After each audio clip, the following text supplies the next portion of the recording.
에베소서 5장 15절에서 21절까지 말씀입니다.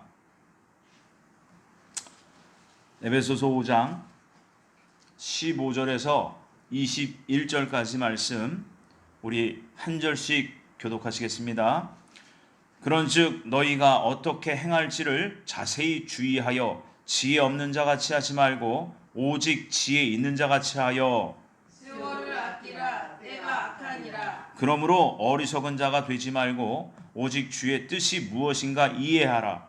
술 취하지 말라. 이는 방탕한 것이니 오직 성령으로 충만함을 받으라. 시와 찬송과 신령한 노래들로 서로 화답하며 너희의 마음으로 주께 노래하며 찬송하며 범사에 우리 주 예수 그리스도의 이름으로 항상 아버지 하나님께 감사하며 함께합니다. 그리스도를 경외함으로 피차 복종하라. 아멘. 잠깐 기도합니다. 말씀의 주인으로 오신 예수님, 이 시간에도 진리시요 생명이시요 그 말씀의 능력의 원천이 되신 주님께서 친히 성령으로 오셔서 저희들에게 말씀하여 주시옵소서. 이 시간 온전히 주의 말씀 듣고 저희들이 말씀을 깨달아 저희들의 삶에 적용하여 저희들의 삶이 주 안에서 영적으로 더욱 윤택해지는 복된 저희들 되게 도와 주시옵소서. 오직 감사하고 예수님의 이름으로 기도 올렸습니다. 아멘. 할렐루야. 네. 이 시간 주님의 은총이 저와 여러분들에게 풍성하게 임하시기를 주님의 이름으로 축원합니다. 지금 현대를 살아가는 분들의 그 입버릇처럼 하는 말이 있어요. 바쁘다, 시간이 없다, 그렇죠? 그냥 하는 것도 없어도 시간이 괜히 바쁜 것처럼 느껴져요. 그렇죠? 너무 빠르다, 시간이 너무 빨리 지나간다, 이런 얘기들 합니다. 그래서 이 시간의 관리는요, 이 시간의 가치, 중요성을 아는 것부터 시작됩니다. 여러분, 우리가 살아가는 인생이 그냥 인생이 아닙니다. 우리의 지금 하루의 순간순간은요, 영원한 삶을 결정짓는 그러한 중요한 순간순간이에요. 그러면 이 순간을 우리가 어떻게 삶을 살아내야 될까? 이것이 대단히 중요합니다. 사실 성경은 그러한 이 삶의 순간순간을 어떻게 살아야 되는지에 대해서 대단히 중요하게 저희들에게 설파하고 계세요. 그래서 이런 유명한 말이 있죠. 벤자민 플랭클린이라는 사람이 얘기했어요. 오늘 일을 내일로 미루지 말라. 그죠? 우리에게 내일이 있습니다. 그렇죠? 그렇게 느껴지는 거예요. 사실 우리는 영원한 오늘에서 오늘을 사는 거예요. 내일은 하나님의 손 아래에 있는 겁니다. 우리의 인생은 하나님의 손 안에 붙잡힌 인생이 되는 겁니다. 그래서 오늘 말씀을 통해서 시대를 분별함으로써 성경적인 지혜 있는 자가 됩시다 라는 제목으로 말씀을 나누고자 합니다. 여러분, 오늘 본문 말씀을 잠깐 간략하게 한번 보고 가겠습니다. 15절에 보시면요, 너희가 어떻게 행할지를 자세히 주의하여 라고 하시죠. 그러면서 지혜 없는 자 같이 하지 말고 오직 지혜 있는 자 같이 하라. 주일날 말씀드린 그 옳지 못한 청지기의 지혜는 그 슈르드, 곧 약삭 빠르다, 분별력 있는 이라는 의미를 가졌다고 했어요. 그런데 여기서 나오는 지혜는 또 다른 의미가 있어요. 그래서 성경은 참 오묘합니다. 그래서 여기서 보면 주의하여라는 이 단어가 우리 한글 성에는 주의하여 이렇게 되어 있잖아요. 이 주의하여 이 단어를 헬라 원어로 찾아보니까 cultivated라는 의미가 있어요. 이게 뭐냐면 추수할 때가 추수되어져야 할 때를 아는 거예요. 그래서 여기서 주의하여 이 의미는 배우고 견고하게 흔들리지 말고, 그리고 지혜, 죄송합니다. 여기서 주의하여는 배우고 견고하게 흔들리지 말고라는 의미가 있고, 여기에 나오는 명사 지혜는 포보스라는 헬라어예요. 이 헬라어의 그 단어의 의미에 추수라는 의미가 담겨져 있어요. 그래서 16절에 말씀하시죠. 세월을 아껴라. 이 내용도요, 참 재밌습니다. 이 원어 성경을 보니까 the time redeeming이라고 되어 있어요. 주인이 곧 그 농사를 짓는 주인이요 추수할 때가 되어서 그 곡식을 찾으러 온다는 의미가 있어요. 그 곡식을 추수한다는 의미가 있습니다. 그래서 주인이 주인의 것을 찾을 때에 이 세상은 어떻게 된다? 악해진다고 그래요. 그래서 세월을 아끼라 때가 악하니라. 그래서 17절에 어리석은 자가 되지 말고 오직 주의 뜻이 무엇인가 이해하라 라고 되어 있죠. 거기서 이해라는 이 단어가 겸손한 자에게 성령께서 가르치시고 깨닫게 하신다는 의미가 있어요. 겸손한 자가 된다는 겁니다. 그러면서 술 취하지 말라고 하죠. 18절에. 그리고 성령 충만함을 받으라. 바로 술 취하지 말라는 곧 육적 타락도 말이 되지만 영적인 음행을 얘기합니다. 곧 하나님께서 제일 미워하시는 게 뭐예요? 우상 숭배예요. 곧 우상 숭배하는 죄를 미워하십니다. 근데 우상 숭배를 우리가 이 시대를 살아가는 우리는 안 하고 사는 줄 알아요. 그게 아니죠. 너희 안에 부정한 것, 너희 안에 음란한 것, 너희들 안에 탐심, 이 모든 것이 우상 숭배니라 라고 성경은 규정하고 있습니다. 우리 안에 욕심이 나를 위해서 사는 것이 바로 우상 숭배가 될 수 있다는 거예요. 그러니까 사실 말씀을 깊이 들어가면 말씀 지켜 산다는 것이 참으로도 어렵고도 어렵습니다. 그런데 주님은 이렇게 말씀하세요. 너희들이 할 수가 없다. 누구는 하실 수 있다. 하나님이 하실 수 있다. 그래서 예수님께서 가셔야 되는 이유가 있었어요. 성령을 보내주시기 때문에. 성령을 보내주셔야 되기 때문에 그래요. 그래서 성령께서 우리와 함께 하시고 성령께서 우리에게 힘과 능력 공급하실 때 우리가 말씀을 지킬 능력이 생기는 겁니다. 그래서 19절 말씀에 보면 시와 찬송과 신령한 노래들로 서로 화답하며 너희의 마음으로 주께 노래하며 찬송하며 라고 하지요. 전심을 다해 하나님을 찬양하고 예배하라는 거예요. 무엇을 얻기 위해서? 성령 충만함을 얻기 위해서. 그래서 찬양하고 예배하는 것이 이 마지막 때 사실 키워드예요. 근데 예배를 폐하잖아요. 지금 이 시대는 자꾸 못 모이게 하고, 그렇죠? 모여야 되는 거예요. 성령 충만함을 받기 위해서.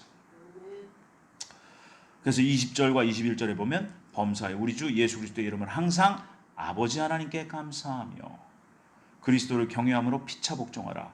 20절에 감사가 능력이라는 것을 가르쳐주고 있는 거예요. 범사에 하나님께 감사하라는 거예요. 그래서 성부 하나님은 우리의 구원을 예정하시고 우리 주 예수 그리스도는 우리를 속량하시고 성령 하나님은 오셔서 우리에게 생명으로 인치시기 위해서 삼위일체 하나님이 계시는 거예요. 아멘 있습니까? 그래서 우리는 21절 말씀을 우리의 삶에 적용하며 살아야 돼요. 곧 그리스도를 경외함이라는 의미예요. 주님을 존경하고 두려워할 줄 아는 지혜를 가진 자는, 즉 마지막 때를 아는 지혜를 가진 자들은 서로 다른 사람들의 밑에 있기를 즐겨하라는 말이에요. 이해되시죠? 근데 이 시대는 그렇지 않아요. 남보다 항상 위에 있기를 원해요. 이 시대의 정치를 보세요. 이 시대의 교계도 그렇습니다. 그지요? 교단에 어른이 되고 싶어서 서로 돈을 쓰면서 선거해요. 이게 지금 이 시대의 현실입니다. 그런데 주님은 결국 성경에서는 거꾸로 말씀하고 계세요. 거꾸로. 네가 정말 지혜 있는 자면, 이 시대를 분별하고 있는 지혜 있는 자라면 다른 사람의 밑에 있기를 즐겨해라 라고 말씀하시는 겁니다. 그래서 오늘 말씀에 중요한 키워드가 두 개 있어요. 그 첫 번째가 뭐냐면 세월을 아끼라는 단어입니다. 여러분, 이 세월을 아끼라는 단어를 깊이 묵상하면 앉으나 서나 자나깨나 예수님 생각하라는 거예요. 예수님 어떻게 생각할 수 있습니까? 하나님 말씀으로 우리가 주님을 만날 수 있어요. 그래서 말씀을 늘 자나깨나 묵상하고 앉으나 서나 걷거나 뛸 때에도 주님의 말씀을 묵상하라는 거예요. 그래서 이 세월이라는 단어가요, 우리 인간들에게는 크로노스라는 단어입니다. 곧 타임이에요. 날이 있고 때가 있고, 그렇죠? 시간, 분, 초를 얘기하는 거예요. 근데 하나님의 시간은 어떻습니까? 카이로스라고 해요. 곧 이 카이로스는 하나님의 계획 속에 작정되어진 특별한 시간을 얘기합니다. 곧 하나님께서 다니엘에게 70일에로 이 모든 세상의 허물과 죄를 영속하는 날이 있다. 그 때가 온다라고 70일에로 정하셨잖아요. 그게 카이로스의 때예요. 그러면 69일의 그 카이로스의 시간은 이미 지나갔어요. 하나님이 정하셨잖아요. 그리고 나서 한일에 곧 7년이 남은 거예요. 그래서 하나님의 7년의 카이로스는 아직 도래하진 않았습니다.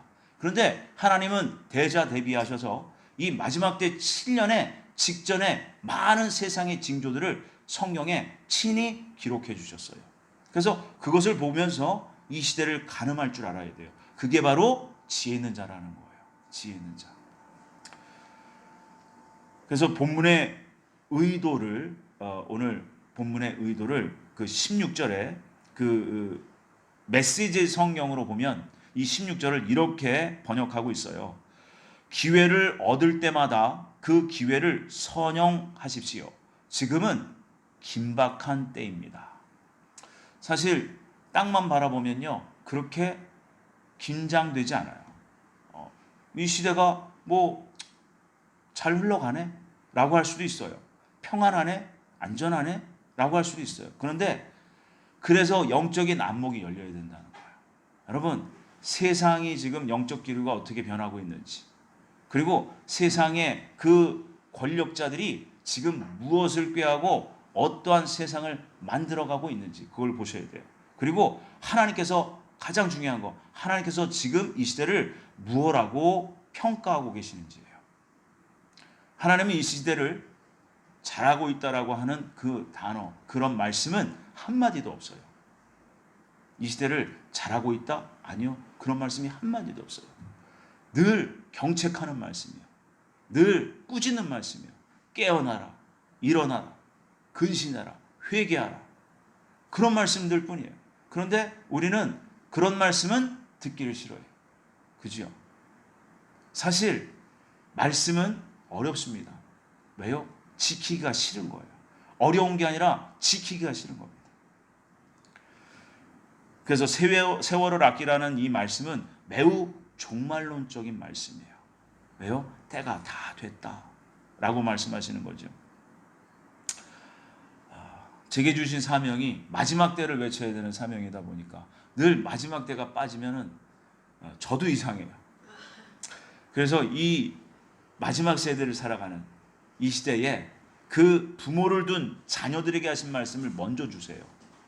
부모를 둔 자녀들에게 하시는 말씀.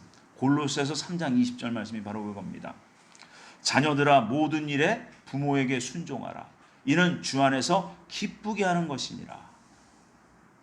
그런데 이 자녀가 저절로 이렇게 부모를 순종하는 것은 아니에요. 그렇지요? 특별한 경우 외에는 이렇지 않습니다. 그래서 사실 먼저 선행돼야 될 일이 부모의 자세예요. 하나님을 대하는 자세입니다.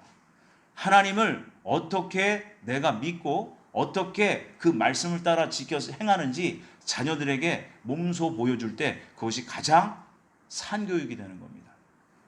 그래서 자녀를 둔 부모에게 주시는 말씀이 골로새서 3장 21절 그 뒤에 바로 나옵니다. 아비들아 너희 자녀를 노엽게 하지 말지니 낙심할까 함이라. 자, 여기서 자녀를 화나게 하지 마라 이런 말도 되지만 그 뜻보다도 자식이 해달라는 것 다 해주는 부모가 아니라 자녀들에게 부모가 자녀들의 마음에 상처를 주지 말라는 거예요. 상처를 주지 말라는 거예요. 그러면서 에베소서 6장 4절에는 자녀를 둘 부모에게 이렇게 권면의 말씀을 합니다. 자녀를 노엽게 하지 말고 마찬가지로 부모는 자녀들의 마음에 상처를 주지 말고 오직 주의 교훈과 훈계로 양육하라. 가정에서 부모는 자녀들에게 말씀을 가르치고 예배에 본을 보여야 된다는 거예요. 그러면서 정말 이 마지막 때에 주신 예수님의 말씀이 있어요. 누가복음 23장 28절이죠. 예수님께서 예루살렘의 딸들아 나를 위하여 울지 말고 너희와 너희 자녀를 위해서 울어라. 그러면서 이어서 29절에 이렇게 말씀하십니다. 보라, 날이 이르면 사람이 말하기를 잉태하지 못하는 이와 해산하지 못한 배와 먹이지 못한 젖이 복이 있다. 이렇게 말할 때가 있다는 거예요. 실제로 이 환난기에 들어가서 이런 말들을 진짜로 하게 될 때가 있다는 겁니다. 그러면서 그 이후에 30절에 곧바로 예수님이 이렇게 말씀하세요. 그때에 사람이 산들을 대하여 우리 위에 무너지라 하며 작은 산들을 대하여 우리를 덮으라 하리라. 이 말씀이요, 계시록의 말씀이에요. 계시록 6장 13절에서 17절 말씀인데, 이것을 주님께서 이 땅에 계실 때 십자가가 지고 가실 때 말씀하신 내용입니다. 그 말씀을 계시록 6장 13절에서 17절 말씀에 이렇게 말씀하세요. 하늘의 별들이 무화과 나무가 대풍에 흔들려 설익은 열매가 떨어지는 것 같이 땅에 떨어지며, 하늘은 두루마리가 말리는 것 같이 떠나가고, 각 산과 섬이 제자리에서 옮겨짐에 땅의 임금들과 왕족들과 장군들과 부자들과 강한 자들과 모든 종과 자유인이 굴과 산들의 바위 틈에 숨어 산들과 바위에게 말하되 우리 위에 떨어져 보좌에 앉으신 이의 얼굴에서와 그 어린 양의 진노에서 우리를 가리라. 이렇게 예수님이 말씀하셨어요. 이대로 되어질 거예요. 여러분, 예수님은 하나님이세요. 하나님은 하신 말씀대로 다 이루십니다. 그래서 그분을 경외해야 돼요. 그런데 하나님의 진정한 성도라면, 영적으로 내가 정말 깨어있는 자라면 이런 말씀이 들려질 때 두려워하는 게 아니에요. 소망이 생겨야 돼요. 아, 이 기간은 어쩔 수 없이 오는구나. 왜? 이 죄악 세상을 하나님께서는 자그마치 성경 연대기로 보면 6,000년을 참아주신 거예요. 이해되세요? 6,000년 동안 하나님은 이 날을 기다리셨어요. 근데 하나님의 공의가 죄악을 향해선 어떻게 일어나요? 무서운 진노의 심판으로 일어납니다. 그런데 오늘 본문 에베소서 5장을 보시면 지혜 있는 자같이 우리가 행해야 된다는 거예요. 지혜가 있어야 된다는 겁니다. 그게 뭡니까? 마지막 때를 분별하고 이 기간이 반드시 지나면 하나님의 회복기가 도래한다는 것을 우리가 알아야 돼요. 그래서 소망을 가지라는 겁니다. 그래서 그러한 환난기에 우리가 어떻게 삶을 살아내야 되는지에 대해서 구약 때부터 많이 말씀해 놓으셨어요. 나훔서 1장 7절에 이렇게 말씀하십니다. 여호와는 선하시며 환난 날에 산성이시라. 그는 자기에게 피하는 자들을 아시느니라. 아멘입니다. 또 구약의 계시록이 바로 스가랴서예요. 이 스가랴서 마지막 14장에 보시면요, 7절부터 9절 말씀은 이렇습니다. 여호와께서 아시는 한 날이 있으리니 낮도 아니요 밤도 아니요 어두워 갈 때에 빛이 있으리로다. 여러분, 홍수 심판 때 이 궁창 위에 물이 있었어요. 이 지구 위에는요, 이 세상의 이 생명을 아주 온전히 보존하기 위해서 궁창 위, 곧 우리가 보는 저 하늘 위에 또 물로 된 층이 있었습니다. 그것이 회복되는 거예요. 그래서 태양이 비추면 직사광선이 이 지구를 통과를 할 수가 없어요. 물막이 쳐져 있기 때문에. 그래서 이 세상은 마치 온실 속 비닐하우스 같은 그런 환경이 조성됩니다. 생명이 아주 잘 자라겠죠. 그때가 다시 온다는 거예요. 이 말씀이. 그러니까 낮도 아닌 것 같고 밤도 아닌 것 같다. 그래서 어두워갈 때는 또 희미한 희끄무리한 빛이 있다는 거예요. 지구 반대편에도. 이해되세요? 그때가 다시 회복된다는 거예요. 그러면서 그날의 생수가 예루살렘에서 솟아나서 절반은 동해로 절반은 서해로 흐를 것이라. 여름에도 겨울에도 그러하리라. 여러분, 여름과 겨울이 있어요. 그런데 여름과 겨울이 극심한 더위나 극심한 추위가 없이 예루살렘에서 동과 서로 생명이 퍼져나간다는 거예요. 예루살렘 도성은 예수님의 도성이에요. 그 성의 주인, 진정한 주인이신 예수님께서 영광된 만왕의 왕으로 오실 것입니다. 그때를 얘기하는 거예요. 그러면서 9절에 이렇게 말씀하세요. 여호와께서 천하의 왕이 되시리니 그날에는 여호와께서 홀로 한 분이실 것이요 그의 이름이 홀로 하나이실 것이라. 온 세상에 우상 숭배가 전혀 없는 때가 올 것이라는 말씀이에요. 그러면서 스가랴서 14장 맨 마지막 20절과 21절 말씀에 이런 말씀이 있어요. 그날에는 말 방울에까지 여호와께 성결이라 기록될 것이라. 여호와의 전에 있는 모든 솥이 제단 앞 주발과 다름이 없을 것이니 예루살렘과 유다의 모든 솥이 만군의 여호와의 성물이 될 것인즉 제사 드리는 자가 와서 이 솥을 가져다가 그것으로 고기를 삶으리라. 그날에는 만군의 여호와의 전에 가나안 사람이 다시 있지 아니하리라. 아멘. 하나님께서는요 곧 성소와 지성소를요 엄격히 구분하셨어요. 그런데 이 구분이 없는 날이 온다는 거예요. 그러니까 성소 안에 제사 드리는 그 성물들이 이제는 고기 삶는 주발과 같이 되는 날이 온다는 거예요. 그래서 모든 세상이 뭐예요? 성결한 나라가 된다는 거예요. 거룩한 나라가 된다는 얘기입니다. 그러면서 가나안 사람이 다시 있지 아니하리라. 이 가나안 사람이 누구냐? 죄인을 얘기해요. 그 세상에는 죄 있는 사람이 하나도 없다는 거예요. 여러분 상상이 되십니까? 이게 바로 하나님의 약속이에요. 근데 이런 말씀들이 너무 중요하잖아요. 그렇죠? 이 세상이 온전히 다 바뀐다는데 그런데 이런 말씀은 우리가 중요하게 여기지도 않아요. 이런 말씀을 묵상하지도 않아요. 이런 말씀에 소망을 갖지도 않고 있습니다. 그래서 온 세상이 거룩한 세상이 되어서 죄인이 없는 세상 반드시 도래할 것을 하나님은 스가랴 선지자를 통해서 약속하셨어요. 나훔 선지자를 통해서도 말씀하셨습니다. 다니엘, 이사야, 예레미야, 에스겔 많은 선지자들에게 이 마지막 때 이 세상이 회복될 날들을 약속하고 계세요.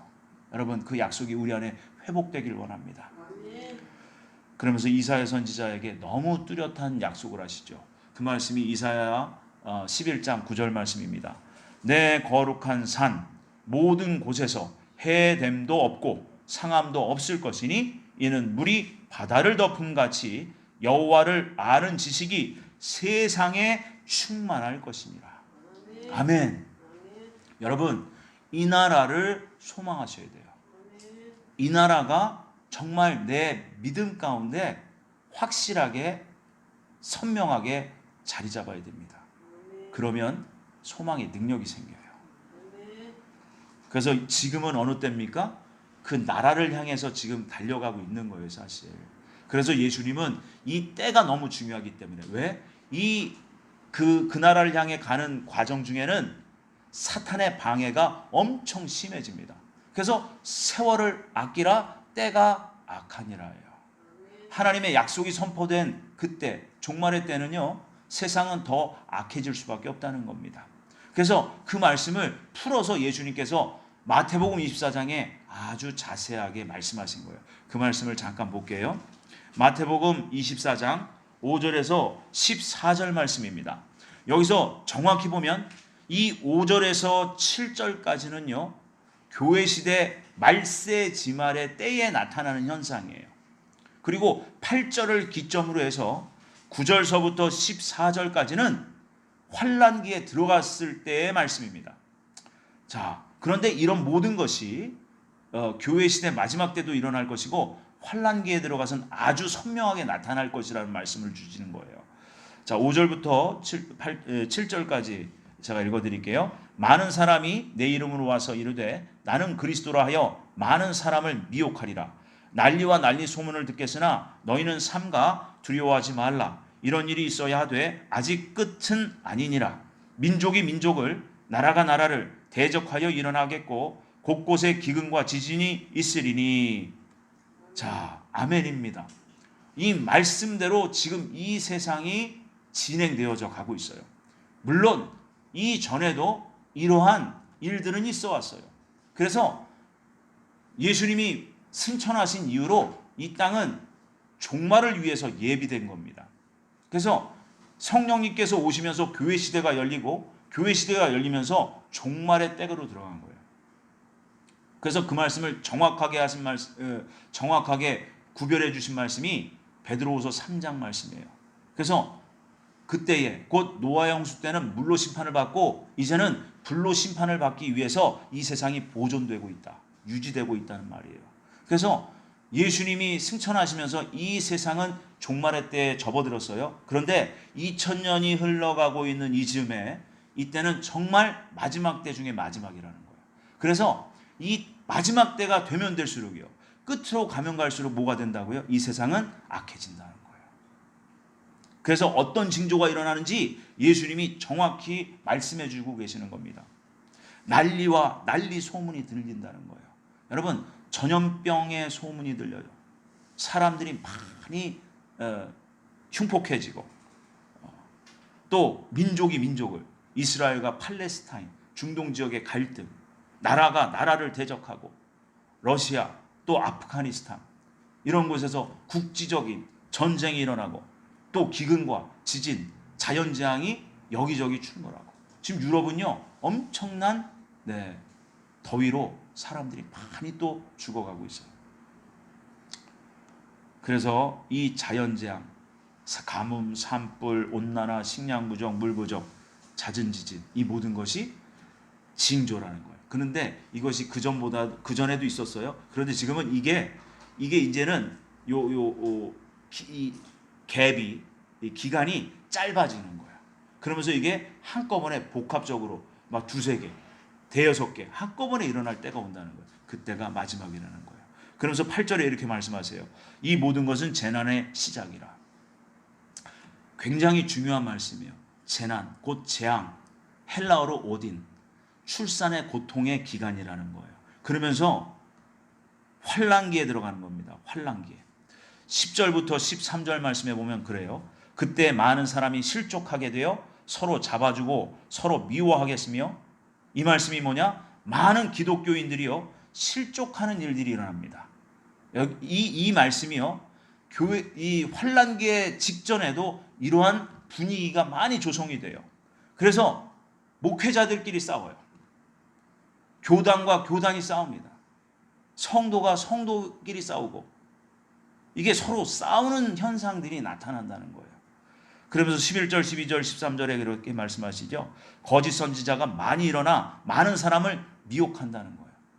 뭐가 옳고 그른지를 몰라요. 그래서 이러한 혼란의 때는요 말씀으로 돌아가셔야 돼요. 오직 말씀이에요. 말씀에 우리의 삶의 기준이 있고 삶의 방향을 주시는 그 방향, 이정표가 말씀 가운데 있습니다. 그래서 이 말씀을 보면서 지금이 어느 때구나. 그럼 내가 무엇 해야 될까? 이것을 고민하면서 내가 그렇게 말씀 따라 살아셔야 돼요. 그러면서 뭐라고 하십니까? 12절에 불법이 성함으로 많은 사람의 사랑이 식어지리라. 하나님 말씀이 아닌 비진리, 가짜 복음이요 교회에서 넘쳐납니다. 여러분, 지금이 그러한 시기예요. 그래서 우리가 정신을 바짝 차려야 된다는 거예요. 그래서 사랑이 식어진대요. 사랑이. 성도들끼리, 그리스도인들끼리 사랑이 식어집니다. 그러나 끝까지 견디는 자는 구원을 얻으리라. 이 말씀이 환란기에 전삼년반에 해당되는 말씀이에요. 끝까지 견디는 자는 구원을 얻는다. 근데 전삼년반의 특징이 뭐냐? 미혹의 시대예요. 미혹. 분명히 아셔야 돼요. 미혹이에요. 왜냐하면 살기가 힘들어지니까 뭐 어느 목사가 뭐 신유의 은사가 있대, 예언의 인사가 있대, 무슨 희한한 무슨 뭐 입신을 해서 예수님을 만나서 뭐 왔대. 아니에요. 여러분, 그때는 정말 말씀밖에 없어요. 이미 하나님께서 모든 것을 말씀에다 계시해 놓으셨는데 왜 따로 누굴 불러다가 누구 다른 걸 가르치겠어요? 절대 아닙니다. 그래서 미혹이 넘쳐난다는 거예요. 그러면서 14절에 아주 중요한 단서를 하나 주세요. 이 천국 복음이 모든 민족에게 증언되기 위하여 온 세상에 전파되리니 그제야 끝이 오리라. 아멘. 자, 이방 민족에게 복음 전하는 기간은요 이미 끝납니다. 그리고 마지막 그 7년 환란기에 들어가서는 마지막 복음이 전달되는 민족은 이스라엘 민족이라고 말씀드렸어요. 그래서 이스라엘 민족을 제외한 다른 모든 민족들이 먼저 복음을 받아야 최후로 마지막으로 이스라엘 민족이 복음을 받아들이고 조상들이 2000년 전에 십자가에 못 박아 죽인 예수님이 자신들의 메시아였다는 것을 알고 회개하는 기간으로 들어가는 거예요. 그래서 그 말씀이 계시록 11장 3절에 나오는 거예요. 두 증인의 이야기예요. 근데 이 두 증인까지도 속이는 이 시대예요. 그래서 두 증인이 나다 또 그래. 아니지요. 유대인들 중에서 나와야 돼요. 그래서 계시록 11장 3절에 보시면 내가 나의 두 증인에게 권세를 주리니 그들이 굵은 베옷을 입고, 굵은 베옷은 왜 입어요? 회개할 때 입는 거예요. 회개한다는 거예요. 며칠 동안 1260일 동안 회개하는 기간이라는 거예요. 그 말씀이 계시록 11장 3절에 정확하게 나와 있습니다. 이 말씀을 증거해 주는 말씀이 계시록 12장 6절에 또 나와요. 뭐라고 말씀하시냐면 그 여자가 광야로 도망함에 거기서 1260일 동안 그를 양육하기 위하여 하나님께서 예비하신 곳이 있더라. 이 말씀은 예수님을 낳은 여자 곧 예루살렘을 얘기하는 거예요. 예루살렘. 그래서 예루살렘을 수도로 가진 이스라엘 민족이 1260일 동안 광야에서 연단받는 기간이 7년 환란의 전 3년 반 기간이라는 거예요. 그래서 지금 모든 세상은요, 그 1260일을 향해서 가고 있는 거예요. 그 1260일 때에 이스라엘 민족은 그 땅에선 회개 운동이 엄청 일어날 겁니다. 그때 우린 뭐 해야 돼요? 정말 말씀 지켜 죽기까지 헌신하고 충성하셔야 돼요. 특히 사랑이 식어지는 그 악한 세대에 우리는 사랑을 잃지 않으려고 사랑의 희생과 헌신을 하셔야 돼요. 어떻게 해야 돼요? 피차 복종하라. 그지요? 주 예수 그리스도를 경외함으로 다른 사람의 밑에 있기를 즐겨하는 성도가 돼야 돼요. 아멘이십니까? 그게 비결입니다. 그래서 이 에베소서 5장에서 말씀하시는 그 지혜자가 누굽니까? 주인이 오실 날을 준비하는 자예요. 곧 추수 때가 가까웠다는 것을 분별하고 자기를 지켜, 그리고 다른 사람에게 내가 무엇 해야 된다? 겸손하게 행해야 된다. 사랑으로 말입니다. 그래서 이 시대는 건전한 성경적인 재림대망 신앙이 없으면 영적인 음행에 빠질 수밖에 없고 생각지도 않은 때에 주님께서 오신다는 거예요. 그때 많은 주의 종이라고 자처했던 사람들이 주님께서 반드시 말씀하신 거예요. 화 있을진저 외식하는 자들이요. 여러분, 형용구를 자세히 보셔야 돼요. 모든 말씀 중에 외식하는 자, 화 있을진저 이런 말씀은 주님 영원히 못 만난다는 얘기예요. 영원히 못 만납니다. 형용구를 보세요. 근데 마태복음 5장 20절에는 또 이렇게 말씀하세요. 너희가 서기관과 바리새인만 못하면, 그들보다도 못하면 천국에 못 들어간다. 그래서 천국에 들어가는 서기관과 바리새인들도 있고 천국에 못 들어가는 서기관과 바리새인들도 있다는 거예요.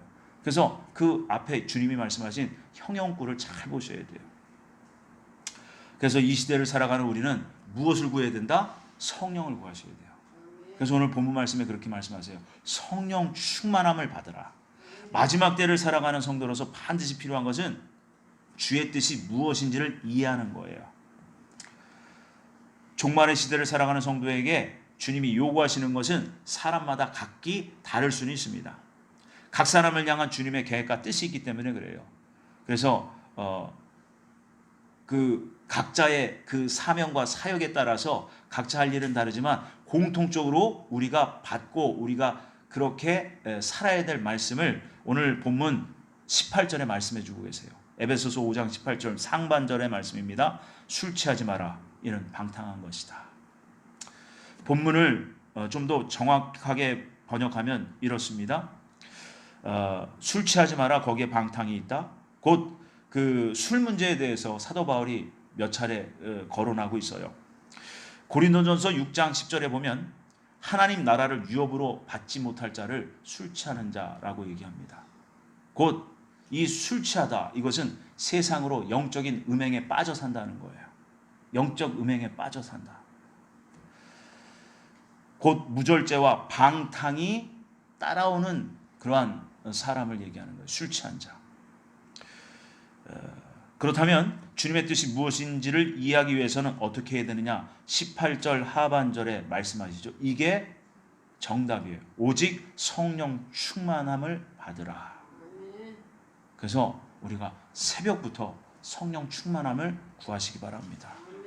그래서 누가복음 11장 13절에 예수님이 이렇게 말씀하세요. 너희가 악할지라도 좋은 것을 자식에게 줄 줄 알거든 하물며 너희 하늘 아버지께서 구하는 자에게 성령을 주시지 않겠느냐. 아멘이시죠? 여러분 자신 있게 내 아버지 하나님께 구하세요. 아버지 성령을 주시옵소서. 성령을 주셔야 성령의 능력으로 제가 주의 말씀 따라가지 않겠습니까? 성령을 주십시오 라고 늘 구하는 저희들이 되길 바랍니다. 그래서 성령 충만함을 받으라 이 말씀의 의미를 한번 생각해 봤어요. 성령님께서 내 안에서 나를 주관하고 계시는 상태. 쉽게 말하면 성령께 지배를 받는 것입니다. 성령님께서 나의 인생을 주님의 뜻에 맞게 이끌어 가시도록 성령께 나를 내어드리는 거예요. 내가 말하는 것, 내가 생각하는 것, 행동하는 것 모두를 성령님께서 이끄시도록 내 자신을 내어드리는 겁니다. 여러분 말씀 따라 지켜 행하는 그 삶이 이러한 삶이에요.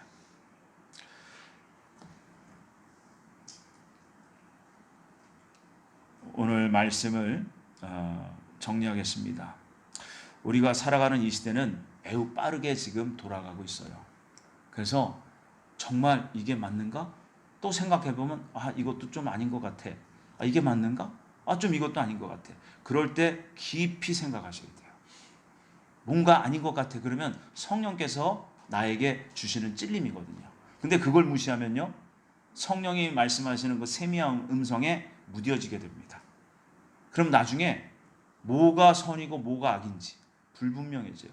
이 시대가 바로 그런 때예요. 악이 선으로 포장한 때예요.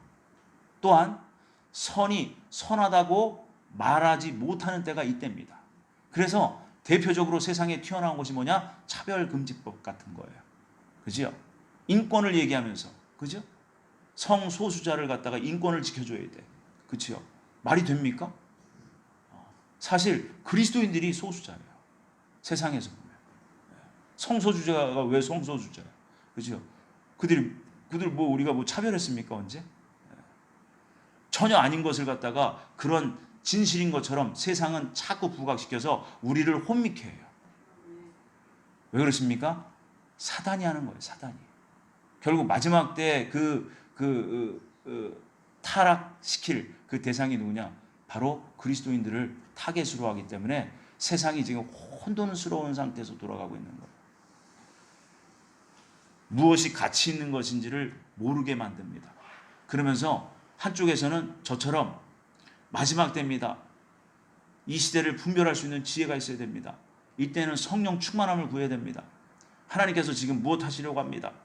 라고 얘기를 해봤자 다른 데서는 아직은 아니야. 그래서 교회에서 평강의 복음을 외쳐야지. 평안하다 평안하다. 여러분 이 시대가 예레미야 때랑 거의 흡사해요. 그죠? 많은 선지자들이 다 평강이에요. 축복합니다. 그런데 평강과 축복이요 가짜 복음이었다는 거예요. 결국 하나님의 진심은 뭐였어요? 심판이었어요. 이 시대도 똑같습니다. 교회에서 평강 축복이 아니라 물론 필요합니다. 목회자는 그게 축복권을 하나님 주셨어요. 성도들 위해서 축복해야 돼요. 당연히 해야 됩니다. 그런데 이 시대를 분별하면서 결국 하나님이 무엇 하시는지를 알고 마지막 때가 어떠한 때인지를 알고 전하는 자가 되어야 된다는 거예요. 생명을 살려야죠. 목숨을 살리는 게 아니라 우리의 영혼을 살리는 일이 교회의 기능입니다. 그래서 우리가 하루하루 참 분주하게 살지만 우리가 진정한 삶의 가치, 인생의 가치가 뭔지, 인생의 목적이 뭔지를 분명히 알고 달려가야 된다는 겁니다. 그래서 성경에서 이 시대를 향해서 하시는 말씀은 오직 예수님의 재림을 준비하는 삶이 가장 지혜로운 삶이요 복된 삶이라고 말씀하고 계세요. 여러분 재림대망 신앙으로요. 여러분 마음을 가져보세요. 사모해 보세요. 성령께서요 반드시 영적 소망을 주십니다. 오직 성령 충만할 마다 성령님께서 나를 다스리게 하시는 이 말세지 말에 정말 깨어있는 주님께서 기뻐 찾으시는 저와 여러분들이 되시기를 주님의 이름으로 축원을 드립니다.